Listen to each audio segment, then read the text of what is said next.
Hello, আমি আরিয়ান। এখন এই ভিডিওতে কথা বলবো সিকান্দারের টিজার নিয়ে, যেটা আজ থেকে দুদিন আগে ড্রপ করে। তো টিজারটা আমার কাছে কেমন লেগেছে, এর চেয়েও বড় কথা যে এই সিনেমাটা দিয়ে কি সালমান খানের কামব্যাক হবে। কারণ ফ্যান বেস থেকে শুরু করে যারা নিউট্রাল অডিয়েন্স তারাও চাচ্ছে যে সালমান খানের এই প্রজেক্টটা দিয়ে যেন হিউজ একটা কামব্যাক হয়। কামব্যাক বলতে বক্স অফিসে যেন 1000 কোটি ক্রস করে। এটা কি সম্ভব সিকান্দার দিয়ে? আই মিন টিজারটা দেখে কি মনে হচ্ছে? কারণ আপনি যদি একটা সিনেমার টিজার দেখেন, ট্রেলার দেখেন, সেটা থেকে ধারণাটা নিতে পারবেন যে এই সিনেমাটা বক্স অফিসে কেমন পারফর্ম করতে পারে। সো এটা হিসেবে যদি বলি তাহলে সিকান্দার দিয়ে কামব্যাক তো দূরের কথা, খুব বেশি একটা কালেকশনও করবে না। হ্যাঁ, 400 থেকে 500 কোটি, যেটা সালমান খানের রেগুলার কালেকশন। যদি সিকান্দারের কালেকশন 400 থেকে 500 কোটি আসে, এর পরেও এই সিনেমাটার ক্ষেত্রে এই কালেকশনটা বেশি নয়, কারণ সিকান্দারের বাজেটই 300 থেকে 400 কোটি। যাই হোক, টিজারটা কেমন লাগলো? এক কথায় বললে এটা একটা টিপিক্যাল সাউথ মাসালা ফিল্ম, যেটা আমরা নর্মালি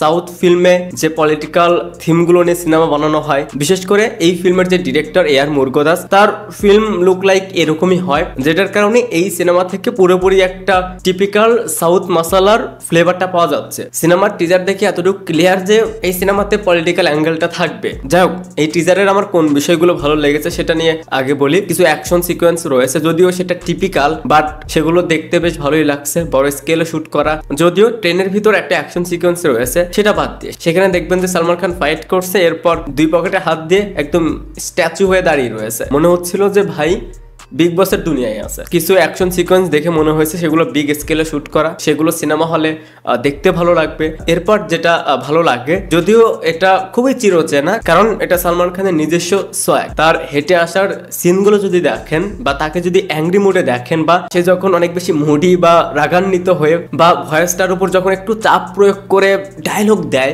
সেই ডায়লগগুলোই এক একটা আগুন হয়ে যায়, যেটা এই টিজারেও ছিল। সালমান খানের সেই স্লোমোতে হেঁটে আসার সিনগুলো দেখতে ভালো লাগে, তার ডায়লগ ডেলিভারিটা বেশ ভালো, শুনতে ভালো লাগে। এছাড়া এই টিজারের আর কোনো কিছু ভালো লাগেনি। দেখেন, সালমান খানের স্ক্রিন প্রেজেন্স অলওয়েজ ভালো। আমি দেখলাম যে অনেকের কাছেই যেটা ভালো লাগেনি সেটা হচ্ছে সালমান খানের লুক। এটা আমার কাছে ভালো লাগেনি, বাট কোনো কিছু করার নেই, কারণ সালমান খান কখনো লুক নিয়ে এক্সপেরিমেন্ট করে না। তাকে শর্ট হেয়ারে দেখতে ভালো লাগে, বাট এর পরেও কিছু এক্সপেরিমেন্ট থাকে লুক নিয়ে, যেটা আজকাল প্রত্যেক সুপারস্টারই করে থাকে, তাদের লুক নিয়ে এক্সপেরিমেন্ট। বাট সালমান খানের ভিতর এটা অলওয়েজ মিসিং ছিল, আর মিসিং থাকবেই। তিনি লুক টুক নিয়ে এক্সপেরিমেন্ট আগেও করেননি, এখনো করবেন না। এই টিজারের বিজিএমটা আমার কাছে ভালো লাগেনি। সিকান্দারের যে অ্যানাউন্সমেন্ট টিজারটা ছিল, সেইটাতে যে বিজিএমটা ব্যবহার করা সিকান্দার টাইটেলের, সেটা ছিল দারুণ। এছাড়া যেটা প্রথমেই বললাম যে পুরো টিজারটাই হচ্ছে আপনার টিপিক্যাল সাউথ মাসালার ফিল দিচ্ছে। সো টিপিক্যাল হিসেবে টিজারটা আপনার কাছে ঠিকঠাক লাগতে পারে, এভারেজ লাগতে পারে, বাট ভাই